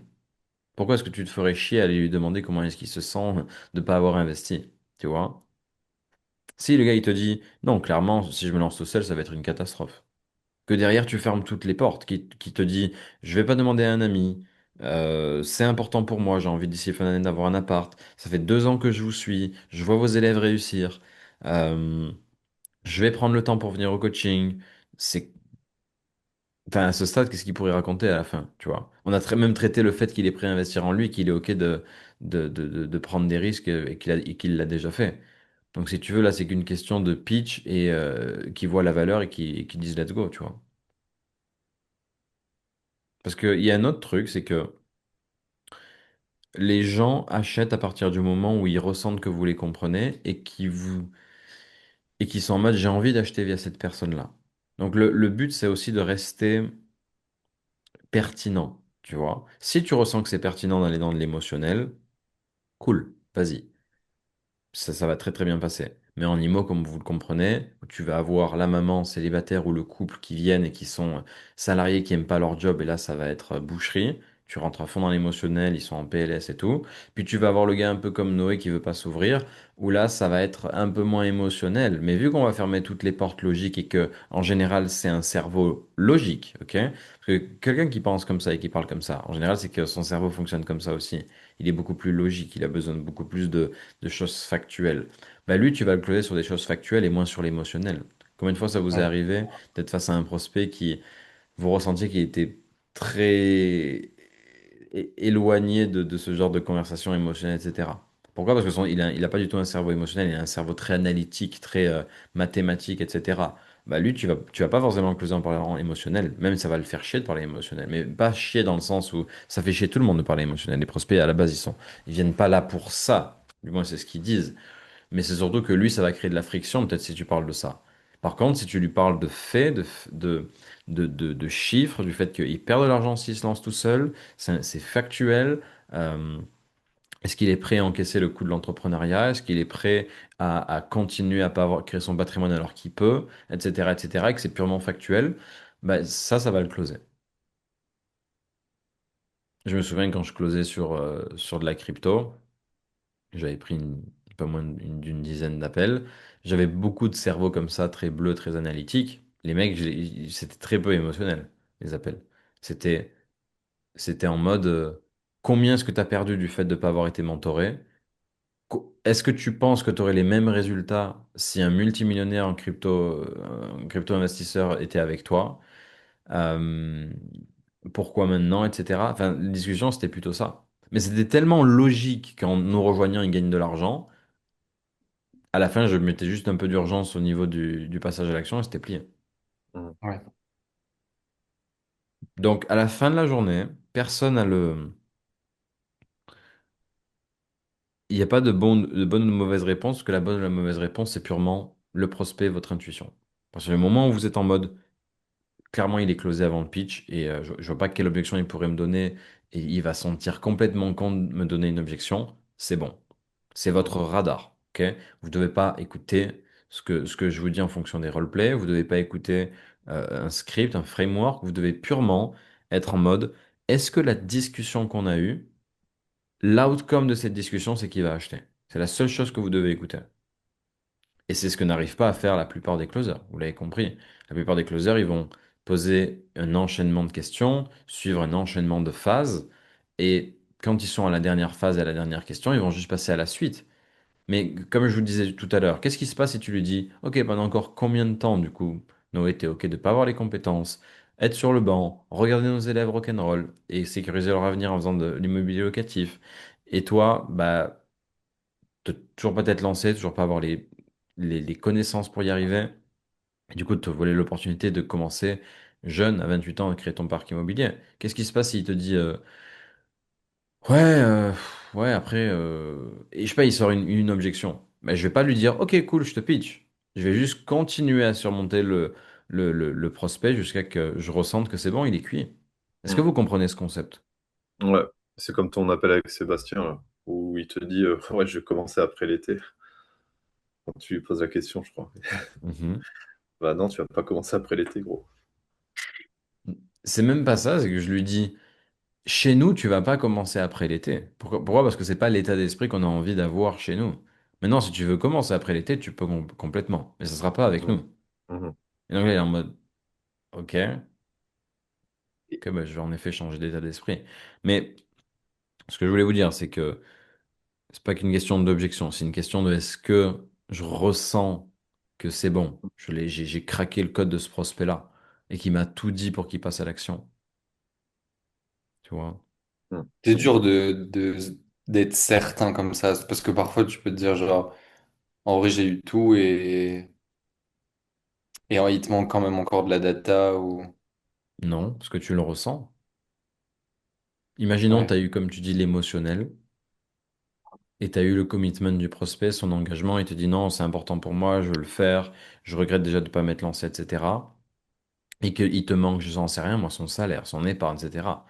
Puis il va juste lui poser la question. C'est en fait ils aiment que ça. En fait, vraiment, comprenez un truc, c'est que c'est juste très naturel, en fait, de faire tout ça. La manière dont les gens nous apprennent la vente, ils nous font comprendre que ça l'est pas, mais ça l'est, en fait. Un de mes meilleurs premiers coachs que j'ai eu, Brady, qui était un des meilleurs closers du monde, littéralement, à l'époque, et peut-être encore d'ailleurs, le mec, je me souviens, il nous avait dit, dans un coaching, il nous avait dit, imaginons que tu es à deux doigts de pitcher ton prospect et que tu as oublié de parler de ses finances. Lui, il te faisait un truc du style euh, ok, cool, bah écoute, let's go. Putain, excuse-moi, je vais te demander combien tu génères par mois? Combien de revenus t'as? C'est vrai que ça m'est complètement passé au-dessus, j'ai oublié de te demander. Et il va juste poser la question comme ça, en mode merde, j'ai oublié cette data. Tu vois? Mhm. Il n'y a pas de. Si le prospect te répond à ce genre de questions en mode bah je vois, enfin en fonction de la niche, je pense que ça peut dépendre. Mais enfin, typiquement sur une niche immobilier, je pense que les gens n'auront pas de mal à parler finance, justement à parler de... Ouais. Parce que c'est un peu une question. Mais tu vois, là, sur la niche où je suis, j'ai eu le cas cette semaine où je dis bah, à la nana en mode, OK, t'as ça comme objectif, est-ce que tu as envie de te faire accompagner, t'es motivé, non, non. Justement, c'est quoi la trésor que tu as à dispo aujourd'hui pour investir en toi? Et elle me dit, bah, je vois pas le rapport avec. Non, je comprends pas la question. Vous me mettez mal à l'aise. J'étais en mode, bah, écoute, si l'objectif c'est qu'on parle de ton business, donc si t'es pas à l'aise à parler finances dès le départ avec moi, je vois pas comment demain avec machin, machin, tu vas pouvoir, vous allez pouvoir en échanger. La question est juste de savoir si aujourd'hui tu as suffisamment de ressources pour te faire accompagner ou est-ce que je dois te rediriger vers Ouais. d'autres éléments. Ouais. Et elle était là en mode vraiment, genre, bah, je vois pas de quoi tu parles, tu essaies de savoir combien j'ai sur mon compte et du coup, ça va te servir à quoi tu... Et j'étais un peu mal à l'aise. Mhm. Bah, Ouais, à ce moment-là, comme tu le sais, il y a plein de manières de répondre. Il n'y a pas une seule manière, mais tu pourrais lui dire, par exemple, OK, enfin, qu'est-ce qui te rend mal à l'aise? C'est parce que ton chiffre sur le compte bancaire, il est petit ou il est grand que ça te rend mal à l'aise? bah, là, quand je lui ai Et ça, c'est dit... une manière de répondre. Tu pourrais aussi lui dire, Ouais. bah, Et je lui ai si dit, je sais pas là qu'est-ce où qui me rend tu mal es, à je l'aise? pourrais pas savoir comment on va pouvoir t'amener à plus, tu vois. Hmm. Quand je lui dis je comprends pas pourquoi vous êtes mal à l'aise, elle me dit bah je vois pas l'intérêt de vos questions. C'était un appel de triage ou c'était un appel de vente? C'est un appel de triage. Voilà, donc quand c'est en triage, c'est encore un peu différent. Il faut bien amener la question. Envoie-moi l'appel, je regarderai, je te dirai. Il est cata, hein. J'étais pas du tout dans un bon. En vrai, je pense Ben que voilà, t'as la réponse. C'est aussi simple que ça, les gars. c'est ce que je me suis dit. Aussi simple que ça. Quand vous Dans un m'envoyez très un appel mauvais ou quand, démarrage. quand vous avez Et foiré un appel, quand vous m'envoyez un appel, vous pouvez pas m'envoyer un appel en me disant ouais, bon, je t'avoue, mon énergie était cata, j'étais pas dans un bon mood, je venais apprendre juste avant que je devais faire blablabla. Voilà pourquoi t'as loupé l'appel. ok. Aussi Bah, c'est simple ce que que, ça. dans le fond, au moment où j'ai pris l'appel, je me suis dit, merde, enfin, je. Mais ouais, c'est évident maintenant. Ok. Et j'avais une autre question, j'en profite. Tu as parlé tout à l'heure de justement pourquoi pas commencer maintenant ou justement par exemple commencer en septembre. Dans le cas où il y a des événements de prévus, genre un voyage pour quelqu'un, et qui dit bah genre justement j'ai pris des billets, j'ai un voyage qui est prévu le 1er juin C'est un voyage de combien de temps? pour 2 semaines. Bullshit. Non, oui, mais bah, alors moi du coup, je l'ai pas vu comme une objection. Je me suis dit, il y a plein de façons de contrer le truc et que dans tous les cas, enfin, c'est dans un mois et il y a le temps de passer à l'action et puis potentiellement, elle a besoin de trouver des ressources. Enfin, Mhm, je me suis dit qu'il y avait de quoi tourner autour. mhm, Mais si par exemple, le mec me dit, bah non, mais je pars en voyage bah, là dans 3 4 jours, ouais, dans 3 jours, mhm. tu joues sur quoi? Tu joues sur le truc de la compte. Parce que du coup, il pourrait te dire, donc du coup, enfin, juste, je vais pas le commencer Les maintenant, gars, je il vais n'y a pas pas de ouvrir un rapport livre. entre un fucking voyage et changer sa vie. Pas de rapport. Sur les 30 derniers jours, j'ai acheté deux ou trois programmes. Enfin, c'était pas tous des trucs à étiquette, mais j'ai rejoint des trucs comme ça et j'ai investi en moi ou dans la boîte, etc. Et à chaque fois, je partais en voyage le lendemain ou même j'étais en voyage. Il n'y avait pas de rap. Ça rentrait même pas dans mon cerveau, vous voyez? Donc ça rentre dans leur cerveau parce que leur manière de penser, leur manière de prendre des décisions fait qu'ils ont les résultats qu'ils ont. Donc Donc tu leur dis ça. la meilleure chose à faire, c'est de leur dire ok, tu pars en voyage et enfin, quel est le problème? Non, bah c'était juste pour te dire que de telle date à telle date, je serai pas dispo. Ok, t'es pas du tout dispo ou bien t'as pas envie de bosser parce que c'est deux choses différentes. Ouais, non, je serai vraiment pas Bah, dispo parce que blablabla. on peut se faire Hein? le truc, on peut se faire le roleplay si tu veux, parce que là, c'était vraiment en mode, enfin, moi, je le pensais pour le closing après. La meuf, elle me dit, je pars en sac à dos. Elle Mhm, va pas prendre son ordi. Son but, c'est de se retrouver elle-même pendant 2 semaines. mhm. Et je la vois plutôt dire, justement, après, hein, sur le closing, en mode, bah, j'ai envie de le faire, mais je vais le commencer juste après, en revenant de mon voyage. Ouais, mais ça, c'est pareil, c'est logistique. Parfait, bah écoute, elle fait le paiement et vous décomptez le démarrage du programme après son voyage en sac à dos. Ok. Tu vois, c'est purement, c'est bullshit. Elle devrait même pas en parler. Elle devrait juste, c'est limite après avoir payé, elle devrait te dire, parfait, bah écoute, le paiement est fait. Voilà, par contre, pendant les 7 prochains jours, là, je serai pas dispo, donc on peut commencer le 10 du mois, c'est bon? Parfait. That's it. Tu vois, juste te Et, prévenir qu'elle sera ouais. pas là et that's it, tu vois. C'est même pas une Et si elle objection, en le a truc. parlé en amont, est-ce que du coup, toi, tu peux amener le truc pour éviter l'objection en mode, je sais que tu pars en voyage à telle date, ce que je te propose pour que ce soit le plus fluide pour toi, sauf si tu peux travailler et tu peux être euh, présent sur les coachings, etc. Ce que je te propose, c'est que du coup, tu t'engages maintenant Alors, et que nous, vous avez une mauvaise manière de voir un commitment dans un appel, guys. Parce que c'est la même chose qu'a dit Céline tout à l'heure. Pourquoi est-ce qu'on veut les faire passer à l'action dans l'appel? Parce que c'est une question de transformation. Les gars, vous vendez pas des fenêtres. Vous vendez de la transformation. La discussion que vous avez avec votre prospect aujourd'hui, il l'aura pas demain. Il l'aura pas dans une semaine. Il l'aura pas dans un mois avec quelqu'un d'autre. Il l'a eu aujourd'hui avec vous. Il n'y a qu'avec vous qu'il a eu cette discussion. Et il n'y a que vous qui pouvez l'aider à changer. Donc c'est même pas une question de est-ce qu'il doit se lancer maintenant ou dans cette semaine après son backpack, on s'en branle. La question c'est est-ce que elle a envie d'être congruente et faire un trait dans le sable et plus jamais avoir à se dire est-ce que je vais prendre la décision de changer. Non, elle a changé, elle a pris la décision, elle a fait un trait dans le sable, que ce soit émotionnel, financier, etc. Elle est passée à l'action et elle avance. That's it. Le reste, c'est du vent. C'est juste de la peur. Donc quand un prospect vous dit ok, bah je le ferai tout à l'heure, envoie-moi le lien, ça veut juste dire écoute, je suis pas encore sûr que je vais le faire. Je te donne une objection, on va voir si tu me laisses y aller ou pas. Et si vous la laissez y aller, vous la laissez y aller, peut-être qu'il y a de grandes chances qu'elle passe pas à l'action. Aussi simple que ça.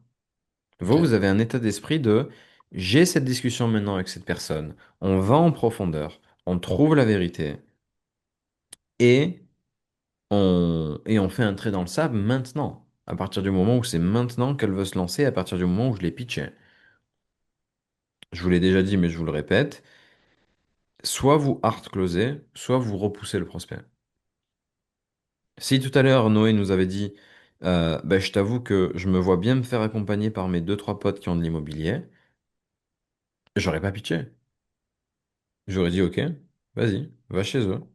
Va chez eux, demande-leur s'ils sont prêts à 3 fois par semaine faire du coaching avec toi, répondre à tes questions, euh,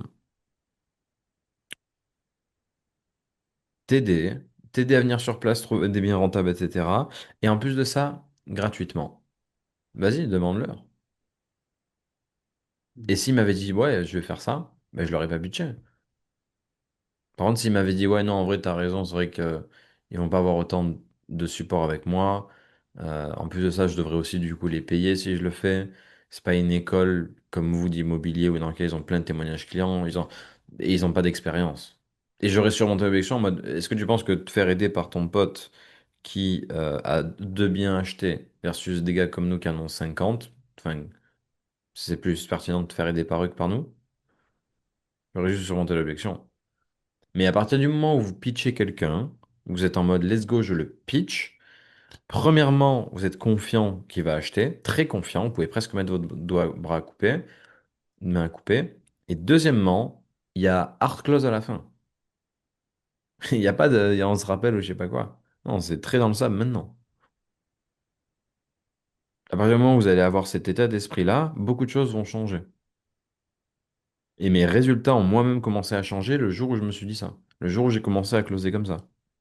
Les gars, c'est un appel Zoom, hein, le closing. C'est un appel Zoom.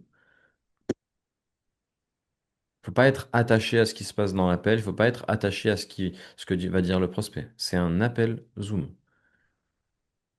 Yes, clairement. Vous lui demandez juste de faire un acompte. Vous lui demandez juste de faire un premier paiement. Vous lui demandez juste d'envoyer de l'argent et si jamais il veut faire rembourser parce que je sais pas quoi, il sera remboursé. Tu vois? Donc vous devez aider vos prospects à voir la réalité en face, les aider à prendre la meilleure décision. Et la meilleure décision, c'est quoi? C'est soit oui, je me lance, let's go, soit non, écoute, c'est pas pour moi, je me lance pas.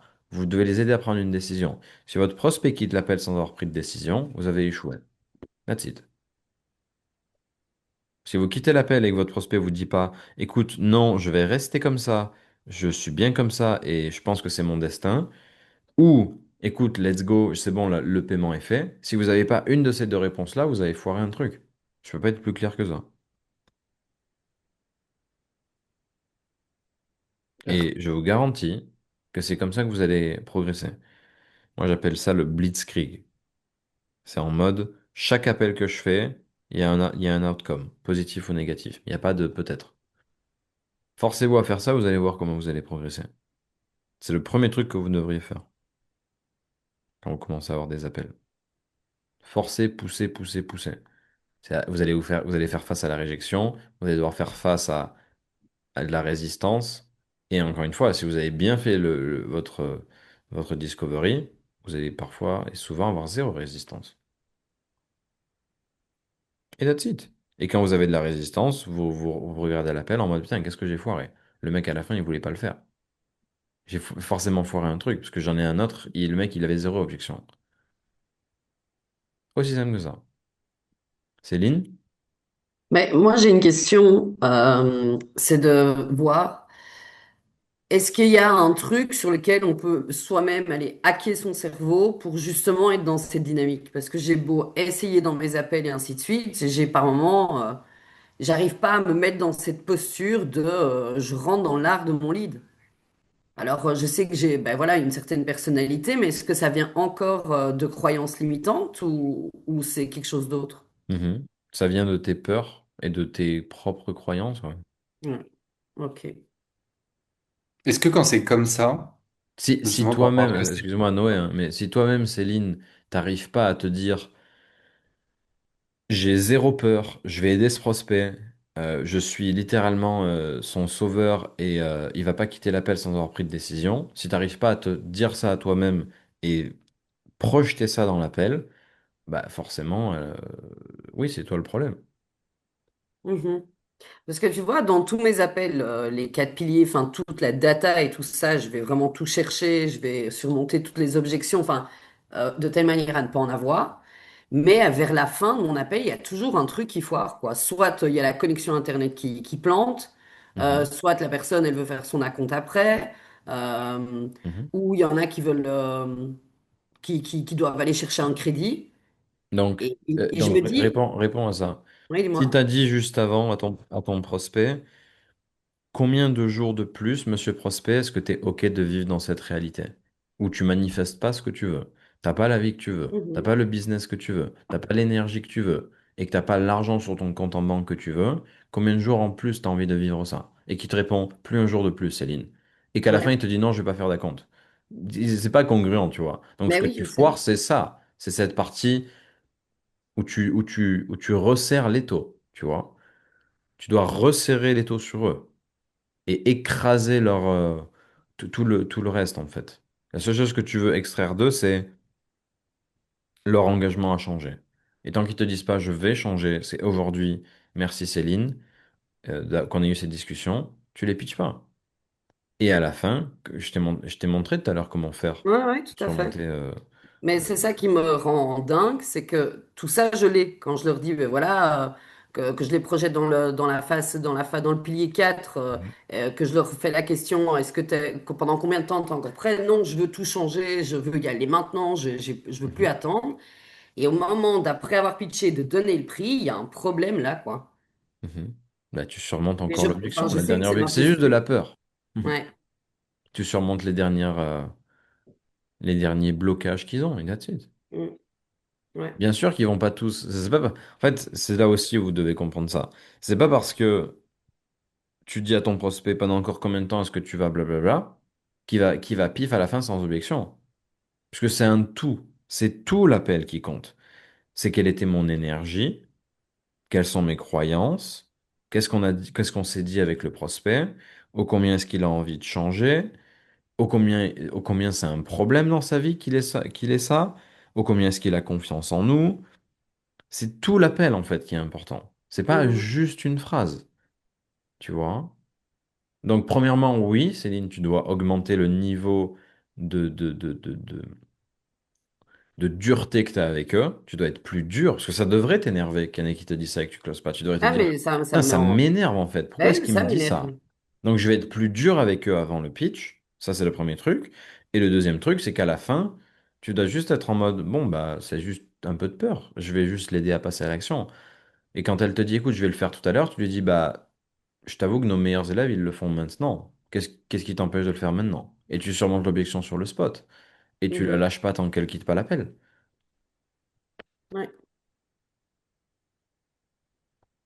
Merci. Toi, en fait, Et je disais Céline, juste avant. tu dois vivre ton premier accrochage au nez, si c'est pas encore fait. Est-ce que tu as déjà quelqu'un qui a appuyé sur le bouton rouge, Céline? Non.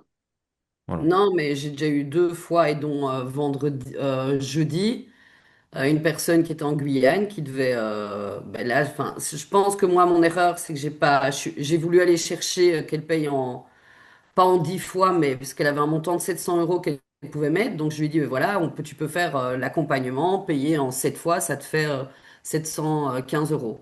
Ah non, c'est trop, est-ce qu'il y aurait moyen? Parce que j'ai regardé la fin de mon appel et à un moment, elle me dit, j'aimerais bien payer en 10 fois. Et en fait, j'ai pas rebondi dessus, j'étais sur le 8 fois. Et après, la connexion Internet a coupé. J'ai essayé de l'appeler en WhatsApp, ben, elle n'avait pas de connexion. Et après, elle m'a dit qu'elle voulait absolument vérifier ses finances parce qu'elle voulait garder un coussin de sécurité. Donc de là, je lui dis, bah, écoute, on peut partir sur 10 fois, 505 euros et j'ai plus de nouvelles, quoi. Bon, là, il y avait la connexion, donc ça aide pas non plus. Ah non, c'est clair. Mais écoute, Mais je pense que ouais, je perds ma posture au moment où on rentre dans les finances. analyse les appels. Mais T'as ouais. accès à 40 appels que j'ai analysés de closers qui ont les mêmes problèmes que toi. Ouais, ouais, je vais faire ça. Merci en tout cas. Analyse plus l'art du closing. C'est un art. Tu dois regarder des appels et te dire, ok, pourquoi est-ce qu'il pose cette question-là? Comment est-ce que moi je peux poser la même genre de question, avoir le même type de conversation sur mon offre? Comment ça se fait que là il n'a pas d'objection? Ah, là il a une objection, comment est-ce qu'il l'a surmontée? Etc. Mhm. T'as un module entier sur les objections. Ouais, mais j'ai déjà, ouais, je vais le refaire. Ok. Tu voulais dire quoi, Noé? Bah justement, dans ce cadre où parfois on bloque sur certaines choses, est-ce que parfois ça vaut pas le coup de s'entraîner à surmonter un peu peut-être cette peur qu'on a en nous de challenger autant sur un prospect où du coup on se dit que on sait que potentiellement genre ça closera pas parce que peut-être qu'à ce moment-là, quand du coup Céline elle bloque sur ça, c'est que elle est trop attachée peut-être au résultat et au fait que bah, du coup ça aille jusqu'au bout et que le client paye. Alors que si jamais tu testes typiquement ce genre de méthode à pousser vraiment jusque à la compte quand tu sens que dans tous les cas, genre je sais pas, mais tu sais au début de l'appel que globalement ça aurait pas closé pour X ou Y raison, se prendre le vraiment, enfin se traîner sur le truc de j'ai testé de le faire jusqu'au bout, même si je savais que dans tous les cas, pour celui-ci, ça aurait pas fonctionné. Comme ça, j'ai surmonté un peu le C'est ce mécanisme. que, c'est ce que je disais. Vous devez vous forcer à avoir un oui ou non, ou un bouton rouge. Tous vos prochains appels, là, Céline, Noé, Léon, vos prochains appels, c'est soit oui, soit non, on l'appelle. That's it. Hmm. Comment, ta question, Noé, c'est comment, Valentin, comment tu fais pour sauter de 3 mètres de haut? Bah, tu sautes de 3 mètres de haut et tu vois que tu meurs pas et tu le refais. Jusqu'à que ça devienne naturel pour toi. Ouais. Regardez dans le module de démarrage. Il y a un module qui s'appelle compétences conscientes. Mm. Vous devez faire ça. Vous devez le faire jusqu'à ce que ça devienne inconscient pour vous. Ouais. Pourquoi est-ce que je vous raconte ça en toute détente? C'est parce que j'ai tellement fait que c'est inconscient. Et il y a des fois où, sur certains prospects qui avaient peut-être un peu plus de posture que ce que j'avais ou quoi, qui me challengeaient et j'arrivais pas. Mais ça fait partie du jeu. J'ai l'impression que plus on est détaché aussi de la niche et du prospect, plus c'est simple aussi de challenger. Mhm. Ouais, bien Je sais sûr, pas si si t'as tu rien, si t'as rien à y perdre. Non, mais j'étais par exemple là sur la niche bah, des véhicules de conciergerie automobile de luxe. J'ai Mhm. aucune attache à l'automobile. Enfin, c'est un milieu qui m'a jamais particulièrement affectionné. Du coup, je me trouvais beaucoup plus challengeant et j'avais pas peur de poser des questions qui pouvaient m'être inconfortables. Là où, par exemple, sur la niche avec Charlotte, étant donné que j'aime beaucoup le travail qu'elle fait et que je Oui, peux t'as plus ressentir d'empathie. dedans. Mais ça, c'est de l'empathie. Ouais. T'es plus empathique avec eux. Parce que tu ressens le problème qu'ils ont, etc. Juste Mm. faites. OK? Soit vous pitchez, soit vous pitchez pas. Si vous pitchez, il y a une décision à la fin. That's it. OK? Ok. Allez. À plus Bon dans le week-end à tout le bus. monde. À Yes. lundi. Merci. À Merci. Bon lundi. Ciao, week-end. ciao. Merci Ciao, d'avoir été ciao. présent. À très vite. Ciao. Yes.